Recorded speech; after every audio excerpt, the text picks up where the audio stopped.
Ces derniers jours, ce sont aussi les associations caritatives qui tirent la sonnette d'alarme les unes après les autres sur l'extrême précarité qui touche désormais des millions de Français.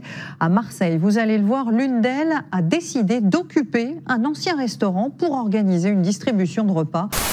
L'urgence alimentaire est indéniable, les actes de solidarité se multiplient. Et à Marseille, dans les quartiers nord, l'ancien McDo de Saint-Barthélemy est devenu une plateforme d'aide alimentaire. Les bénéficiaires sont de plus en plus nombreux.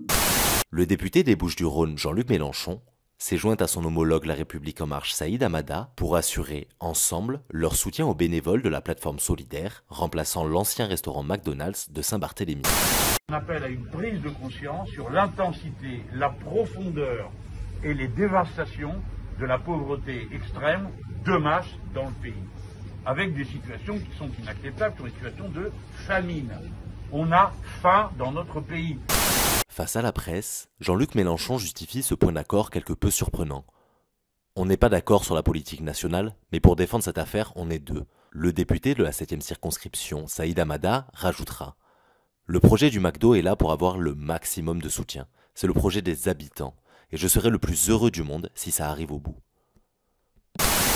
Récupérer sa commande à la fenêtre d'un fast-food, une action que l'on connaît tous. Et pourtant, ici, ce n'est plus un restaurant McDonald's. Les bénévoles d'une association ont choisi d'occuper les lieux. À Marseille, cet ancien McDo reconverti en plateforme d'entraide n'a jamais accueilli autant de monde.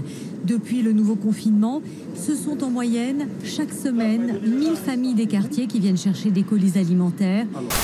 Depuis, la demande ne cesse d'augmenter. Lundi, on a été surpris, il y a eu 540 personnes. Mardi, on en a eu 350.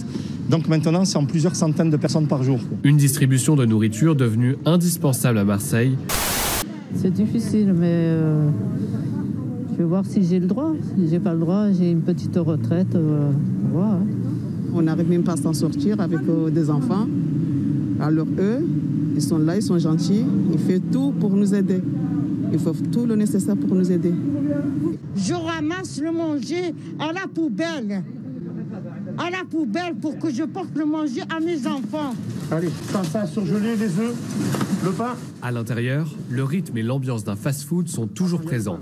Il faut délivrer le plus rapidement possible. On en a, voilà, ça. Mais bon, il y a une bonne équipe, ça tourne très très bien. Donc voilà, on est heureux de pouvoir faire ça tous les jours pour les habitants. Avec la crise sanitaire, la précarité s'est très fortement accentuée dans les quartiers. Des personnes qui jusque-là s'en sortaient se retrouvent en situation de détresse économique. Kamel a travaillé au restaurant pendant plus de 20 ans. Désormais, il s'y rend comme bénévole. Ce lieu est un lieu symbolique pour nous. C'est la place du village. Au lieu de sortir les hamburgers, on a réussi à le transformer en colis alimentaire. Cette semaine, en plus des denrées alimentaires, des vêtements chauds et des produits d'hygiène ont été distribués. Selon cette bénévole, il y avait un réel besoin. Il y a des besoins vestimentaires en habits chauds, surtout avec le froid qui arrive. Et on les répertorie avec l'âge des enfants, combien ils sont dans le domicile, de quoi ont-ils besoin. Ça peut être de chaussettes, de couvertures, ça peut être de grosses vestes. Et on les appelle, en fait, on va essayer de le mettre en place une fois par semaine. La plateforme lance un appel aux dons. Pour l'instant, elle arrive à faire face à la demande, mais les semaines qui viennent pourraient être difficiles.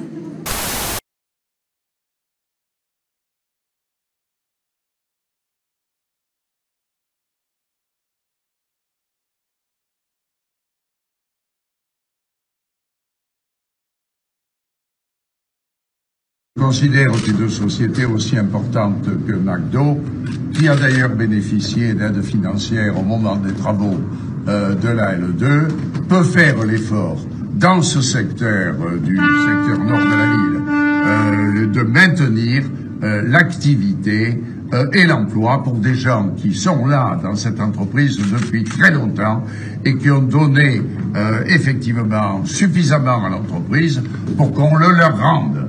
Voilà.